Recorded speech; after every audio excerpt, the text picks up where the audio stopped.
Apa yang sudah dilatih lewat amalan itu menjadi kebiasaan.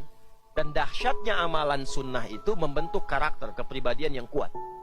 Jadi itu yang pertama. Melahirkan pahala.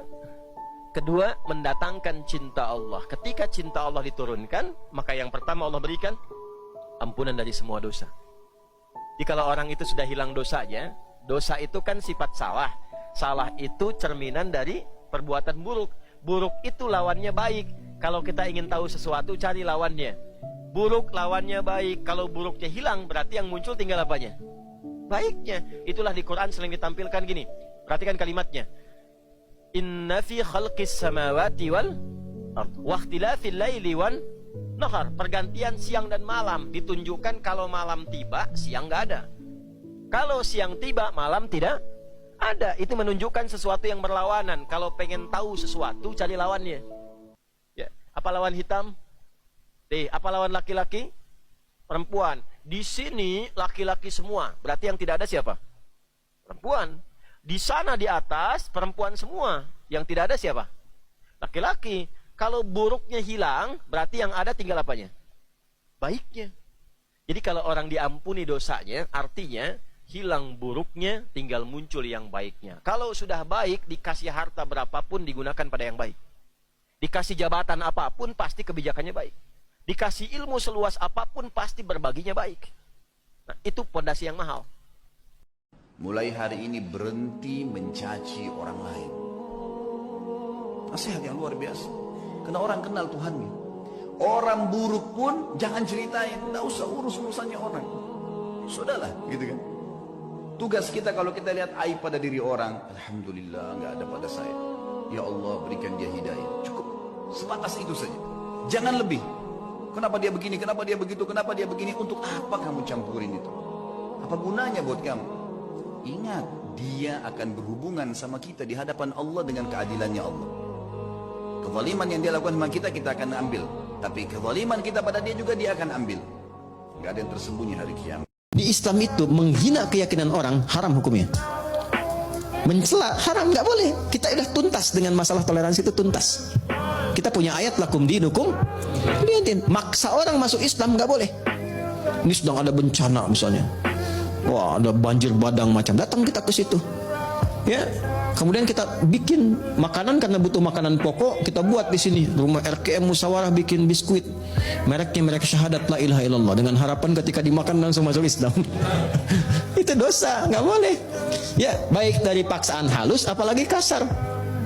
Yang kasar tuh ada. Dikasih obat yang dosisnya tinggi. Nanti minta lagi, harus pindah agama. Ya, kalau enggak dikasih obatnya. Itu pernah terjadi di beberapa tempat di Afrika, ada yang begitu. Ya, nah itu tidak boleh. Di Islam kalau ada yang begitu nggak boleh. Anda dokter nih, ada pasien non muslim datang, dikasih obat yang sengaja dosisnya tinggi supaya datang lagi. Dan tergantung kepada Anda. Syahadat dulu, kalau nggak syahadat nggak saya suntik. Ya kan, dosa itu. Ya, nggak boleh. Ya, atau misalnya mengada-ngada. Ya, oh wudhu deh Pak, kalau Bapak wudhu minum obat ini langsung sembuh. Padahal memang obatnya harus itu misalnya. Itu dosa. Nggak boleh. Islam itu indah. Islam itu indah. As-salatu khairum minan naum. As-salatu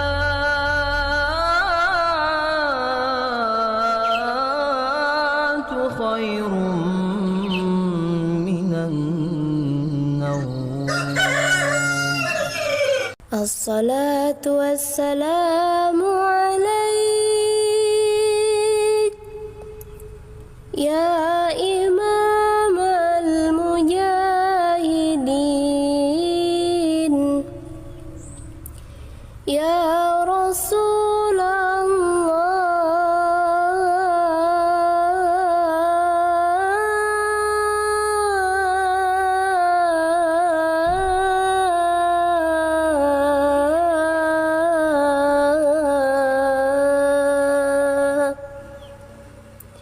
As-salatu wassalamu alaik. Ya Allah, Engkau yang menciptakan aku.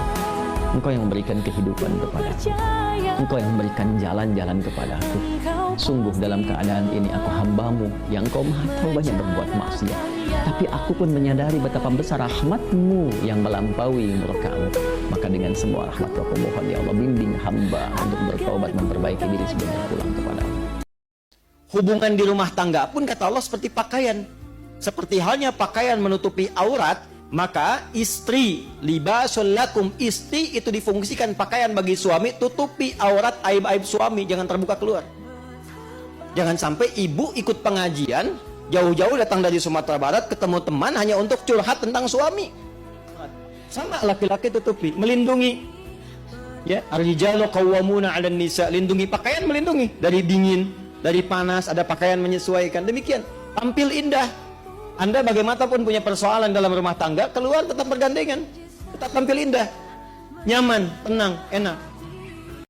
Sehebat apapun, sepintar apapun manusia, kalau nggak kenal Allah, itu belum ada apa-apanya.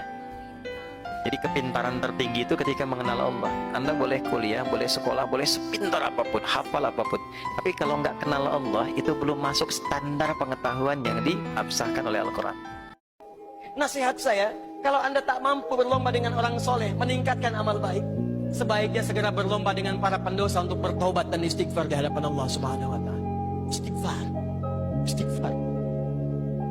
Tingkat maksiat semakin tinggi, godaan semakin kuat. Kalau amalan tidak pernah meningkat, kapan lahirnya kita berdekat dengan Allah Subhanahu wa Ta'ala? Kapan dapatnya kita kemuliaan dari Allah Subhanahu wa Ta'ala?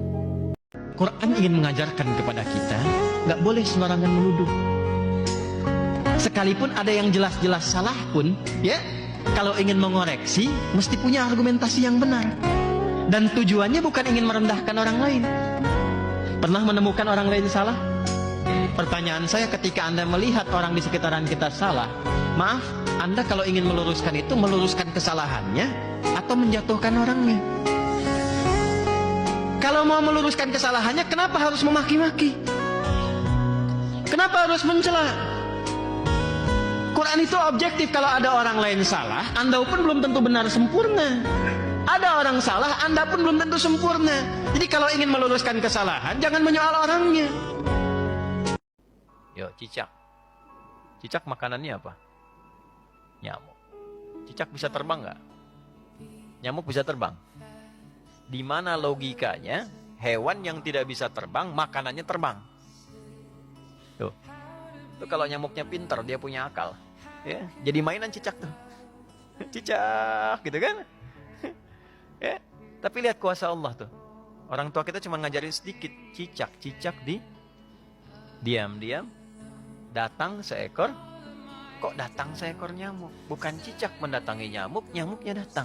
Siapa yang mendatangkan nyamuk ke cicak itu? Apa pernah cicak mengeluh? Lebih baik merasa diri berdosa daripada merasa diri banyak pahala.